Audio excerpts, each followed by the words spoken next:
नमो भगवते वासुदेवाय। अथ चतुर्थोऽध्यायः।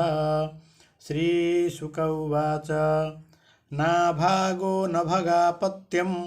यं ततं भ्रातरः कविं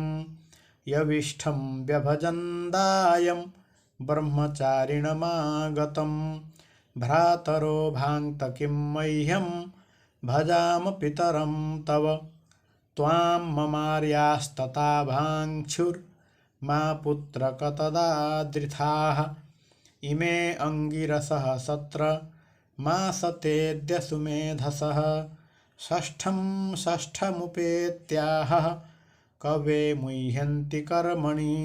तान्स्त्वं संशयसूक्ते द्वे वैश्वदेवे महात्मनः ते स्वर्यन्तो धनं सत्र परिशेषितमात्मनः दास्यन्ति तेऽथ तान् गच्छ तथा स कृतवान् यथा तस्मै दत्त्वा ययुः स्वर्गं ते सत्र परिशेषितं तं कश्चित् स्वीकरिष्यन्तं पुरुषः कृष्णदर्शनः उवाचोत्तरतोऽभ्येत्य ममेदं वास्तुकं वसु ममेदमृषिभिर्दत्तमिति तर्हि स्म मानवः स्यान्नौ ते पितरि प्रश्नः पृष्टवान् पितरं तथा यज्ञवास्तुगतं सर्वमुच्छिष्टमृषयः क्वचित् चक्रुर्विभागं रुद्राय सदेवः सर्वमर्हति नाभागस्तं प्रणम्याह तवेश किल वास्तुकम् इत्याह मे पिता ब्रह्मन् शिरसा त्वां प्रसादये यत्ते पिता वदद धर्मं त्वं च सत्यं प्रभाषसे ददामि ते मन्त्रदृशे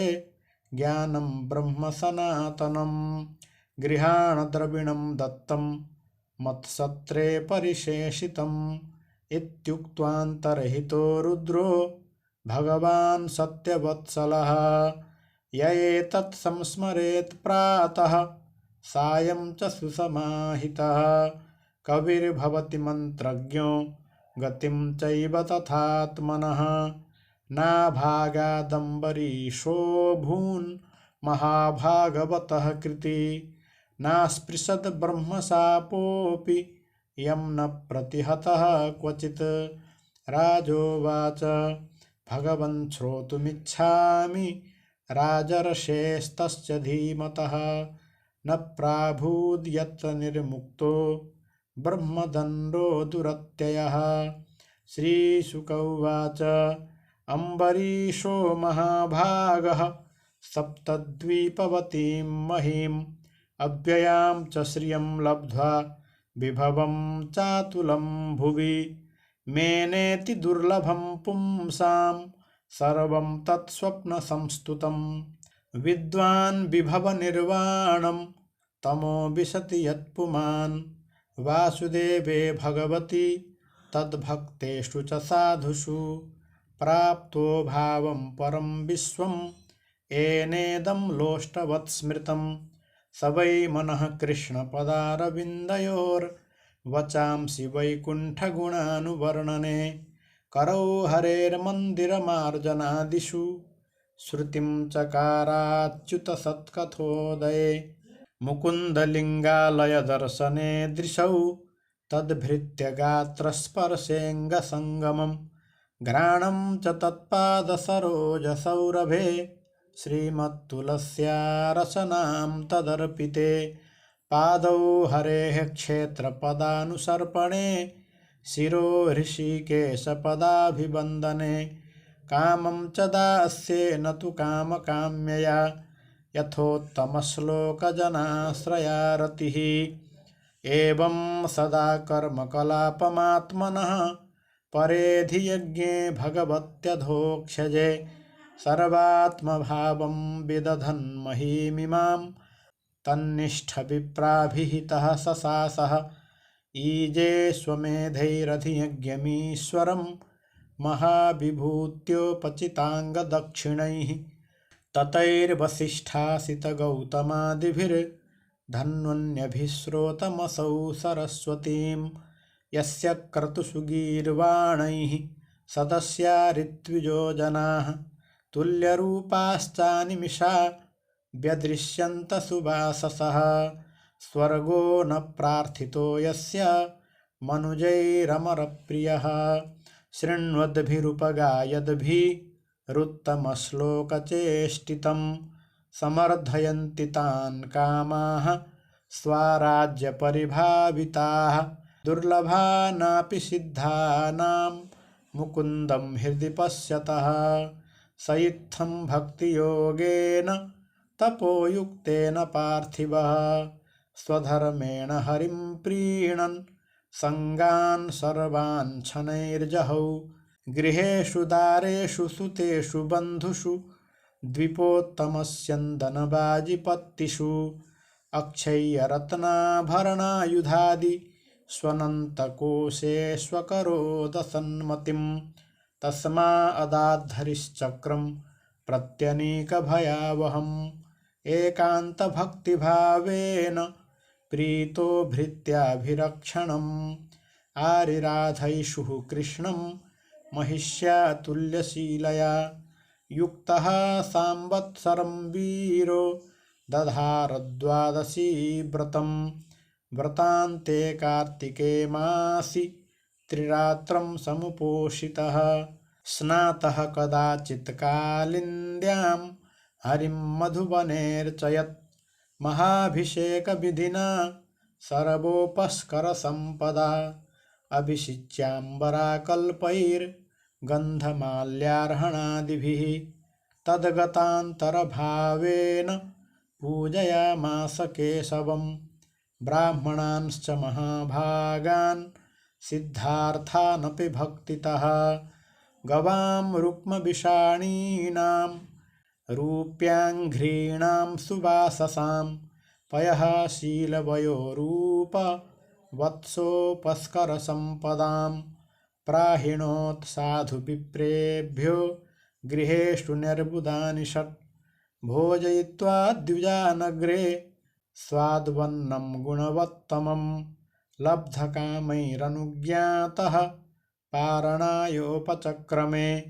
तस्य तर्ह्यतिथिः साक्षात् दुर्वासा भगवानभूत् तमानर्चातिथिं भूपः प्रत्युत्थानासनार्हणैः ययाचेभ्यवहाराय पादमूलमुपागतः प्रतिनन्द्य सतद्याच्यां कर्तुमावश्यकं गतः निममज्जबृहद्ध्यायन् कालिन्दी सलिले शुभे मुहूर्तार्धावशिष्टायां द्वादश्यां पारणं प्रति चिन्तयामास धर्मज्ञो द्विजैस्तद्धर्मसङ्कटे ब्राह्मणातिक्रमे दोषो द्वादश्यां यदपारणे यत्कृत्वा साधु मे भूया दधर्मो वा न मां स्पृशेत् अम्भसा केवलेनाथ करिष्ये व्रतपारणं प्राहुरभक्षणं विप्रा ह्यसितं नासितं च तत् इत्यपः प्राश्च राजर्षिश्चिन्तयन् मनसाच्युतं प्रत्यचष्ट कुरुश्रेष्ठ द्विजागमनमेव सः दुर्वासा यमुनाकूलात् कृतावश्यक आगतः राज्ञाभिनन्दितस्तस्य बुबुधे चेष्टितं धिया मन्युना प्रचलद्गात्रो भ्रुकुटीकुटिलाननः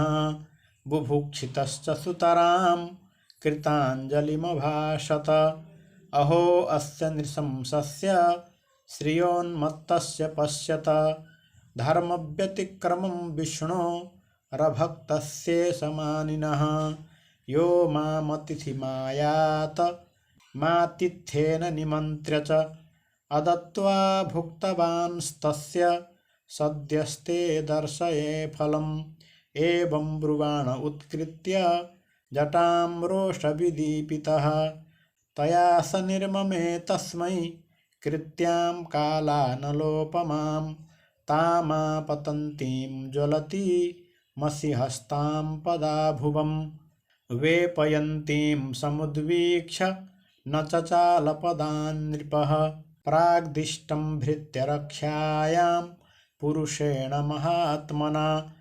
ददाह कृत्यां तां चक्रं क्रुद्धाहिमिव पावकः तदभिद्रवदुद्वीक्ष्य स्वप्रयासं च निष्फलं दुर्वासा दुद्रुवे भीतो दिक्षु प्राणपरीप्सया तमन्वधावद भगवद्रथाङ्गं दावाग्निरुद्धूतशिखो यथाहिं तथानुशक्तं मुनिरीक्षमाणो गुहां बिभिक्षुः प्रससार मेरोः दिशो नभः क्ष्मां विवरान् समुद्रान् लोकान् सपालान् स्त्रिदिवं गतः सः यतो यतो धावति तत्र तत्र सुदर्शनं दुष्प्रसहं ददर्श अलब्धनाथः स यदा कुतश्चित् सन्त्रस्तचित्तो रणमेषमाणः देवं विरिञ्चं समगाद्विधातस्त्राह्यात्मयो नेजिततेजसो मां ब्रह्मोवाच स्थानं मदीयं सह विश्वमेतत् क्रीडावसाने द्विपरार्धसंज्ञे भ्रूभङ्गमात्रेण हि सन्दिधक्षोः कालात्मनो यस्य तिरो भविष्यति अहं भवो दक्षभृगुप्रधानाः प्रजेश भूतेश सुरेश मुख्याः सर्वे वयं यन्नियमं प्रपन्ना मूर्ध्न्यर्पितं लोकहितं वहामः प्रत्याख्यातो विरिञ्चेन विष्णुचक्रोपतापितः दुर्वासाः शरणं यातः सर्वं कैलासवासिनं श्रीरुद्र उवाच वयं न तात प्रभवाम भूम्नि यस्मिन् परेण्येऽप्यजजीवकोशाः भवन्ति काले न भवन्ति हीदृशाः सहस्रशो यत्र वयं भ्रमामः अहं सनत्कुमारश्च नारदो भगवानजः कपिलोपान्तरतमो देवलो धर्म आसुरिः मरीचिप्रमुखाश्चान्ये सिद्धेशाः पारदर्शनाः विदामन वयं सर्वे यन्मायां माययावृताः तस्य विश्वेश्वरस्येदं शस्त्रं दुर्विषहं हिनः तमेव शरणं याहि हरिस्ते संविधास्यति ततो निराशो दुर्वासाः पदं भगवतो ययौ वैकुण्ठाख्यं यदध्यास्ते श्रीनिवासः श्रिया सह सन्दैह्यमानो जितशस्त्रबह्निना तत्पादमूले पतितः स वेपथुः आहाच्युतानन्तसदीप्सितप्रभो कृतागसं मा बहि विश्वभावन अजानता ते परमानुभावं कृतं मयाघं भवतः प्रियाणां विधेहि तस्यापचितिं विधातर्मुच्येत यन्नाम्न्युदितेनारकोऽपि श्रीभगवानुवाच अहं भक्तपराधीनो ह्यस्वतन्त्रैव द्विज साधुभिर्ग्रस्तहृदयो भक्तैर्भक्तजनप्रियः नाहमात्मानमाशासे मद्भक्तैः साधुभिर्विना श्रियं चात्यन्तिकीं ब्रह्मन् येषां गतिरहं परा ये दारागारपुत्राप्तान् प्राणान् वित्तमिमं परं हित्वा मां शरणं याताः कथं तान् त्यक्तुमुत्सहे मयि निर्बद्धहृदयाः साधवः समदर्शनाः वशीकुर्वन्ति मां भक्त्या सत्स्त्रियः सत्पतिं यथा मत्सेवया प्रतीतं च सालोक्यादिचतुष्टयं नेच्छन्ति सेवया पूर्णाः कुतोऽन्यत्कालविद्रुतं साधवो हृदयं मह्यं साधूनां हृदयं त्वहं मदन्यत्ते न जानन्ति नाहं तेभ्यो मनागपि उपायं कथयिष्यामि तव विप्रशृणुष्व तत् अयं ह्यात्माभिचारस्ते यतस्तं यातु वै भवान् साधुषु प्रहितं तेजः प्रहरतुः कुरुते शिवं तपो विद्या च विप्राणां निःश्रेयसकरे उभे ते एव दुर्विनीतस्य कल्पेते कर्तुरन्यथा ब्रह्मन्स्तद्गच्छ भद्रं ते नाभागतनयं नृपं क्षमापय महाभागं